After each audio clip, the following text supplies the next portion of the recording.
If you haven't developed yourself in any capacity, then life will feel like an aimless drift, a series of meaningless days, blending into each other, without direction, without weight. You may think purpose is something external, something waiting for you in the distance, a treasure buried beneath years of struggle. But purpose is not something you find. It is something you build, and you build it by solving your own problems.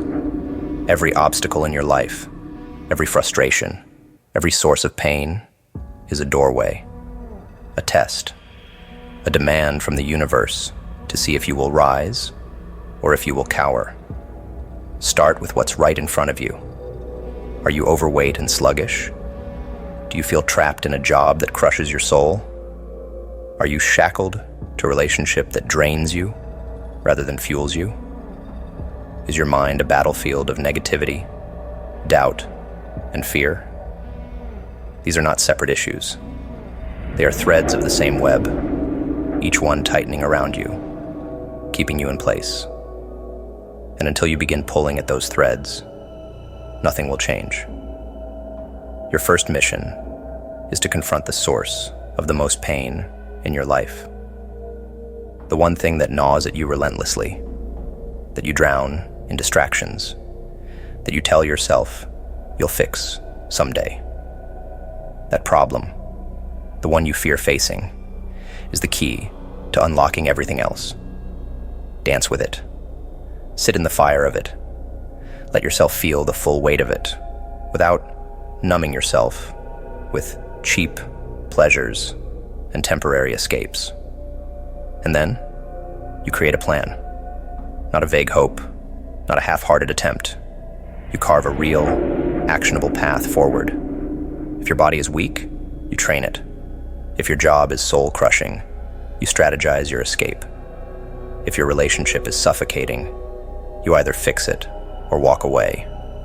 If your mind is poisoned by negativity, you master your thoughts. This is war, and the battlefield is your own existence. What you will realize is that once you conquer the first major problem, momentum will carry you to the next. The discipline you build in one area bleeds into every other aspect of your life. You fix your health, and suddenly, your energy levels rise. Your confidence sharpens. Your self-respect grows. And now, you have the strength to tackle the next issue. You remove toxic relationships, and your mental clarity returns.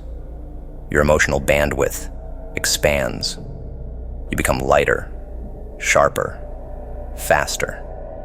You replace your dead-end job, and now your time is spent building something that feeds your soul rather than depletes it. The pieces begin to align, and for the first time, you feel control seeping back into your bones. But understand this. This is not a straight path. This is not a neat, organized journey where one problem vanishes before another appears. Your problems are not independent battles. They are interwoven, tangled into the fabric of your reality. This is a war fought on multiple fronts. You do not wait until your body is perfect to fix your mind. You do not wait until you have the perfect job to leave a toxic relationship. You fight in all directions, because the web that holds you in place is complex, and until enough threads are severed, you will remain stuck. Most people never take the first step because they are overwhelmed by the enormity of their struggles. They look at their situation and see a mountain too high to climb, a storm too violent to endure, and so they freeze. They distract themselves with entertainment, addictions, meaningless pursuits, hoping the problems will resolve themselves. They will not.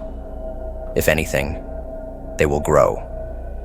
And one day, they will wake up, look at the wreckage of a life they never truly lived, and realize that the time they wasted was the greatest enemy. But you will not let that happen. You will begin. You will pick up the first weapon at your disposal, discipline, knowledge, sheer stubborn willpower, and you will strike. What you must understand is that solving your problems is not just about survival. It is about meaning. The act of overcoming is what gives life its weight, its fire, its undeniable force. You do not build confidence by sitting in comfort. You do not find purpose by wandering aimlessly, hoping for some divine intervention. You forge it, day by day, problem by problem, battle by battle. Each solution you carve out of the chaos sharpens you, refines you, transforms you. And as you grow, as you become something greater than the weak, directionless version of yourself that once stood in hesitation, something remarkable happens. Your problems become easier. This is the paradox of struggle. The very things you once thought were insurmountable become trivial in the wake of your own evolution. A man who has conquered his body does not struggle to wake up early. A man who has developed his mind does not spiral into self-doubt at the first sign of difficulty. A man who has mastered his emotions does not crumble in the face of adversity. Strength compounds. Discipline multiplies. Every step forward makes the next step inevitable. And soon, what once seemed impossible is now routine. You have broken free from the web. You have shattered the illusions that kept you weak. And when you look back, when you see the wreckage of the problems that once defined you, you will laugh. Not in arrogance, but in understanding. You will see that none of them existed in isolation, that they were always connected, that you were never just fixing a single issue. You were remaking yourself from the ground up. And the person you are now, the one who no longer hesitates, no longer drowns in excuses, no longer bows to the weight of his own struggles. He was always there, waiting to be unleashed. So do not hesitate. Do not drown in over-analysis. Do not wait for the perfect moment, because it will never come. Start with what is in front of you. Pick the battle that must be fought first. Strike with precision, with fury, with relentless action. And once you solve that, move to the next, and then the next. And before you know it, you will no longer be the man burdened by problems. You will be the man who destroys them. Life is not meant to be suffered in endless confusion. It is meant to be seized, forged, conquered. And when you finally stand on the other side, when you are no longer a prisoner to your own weakness, you will understand a truth that will change everything. You were never meant to live small. You were never meant to be trapped. You were always meant to be powerful. And the only thing standing between you and that reality is your willingness to face your own battles. Pick up the sword. The war begins now. They told you life was about following the script, about fitting into a mold, about adhering to expectations set long before you were even old enough to question them. They handed you a name, a role, a set of rules, and they called it life.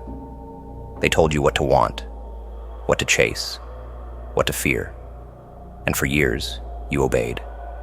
You walked the paths they paved, spoke the words they wanted to hear, buried your true self beneath layers of conformity. You thought that was existence. You thought that was all there was. But one day, something inside you cracked.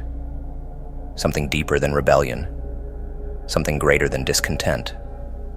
A whisper. A pull. A silent scream from the part of you that had been suffocating in silence for too long.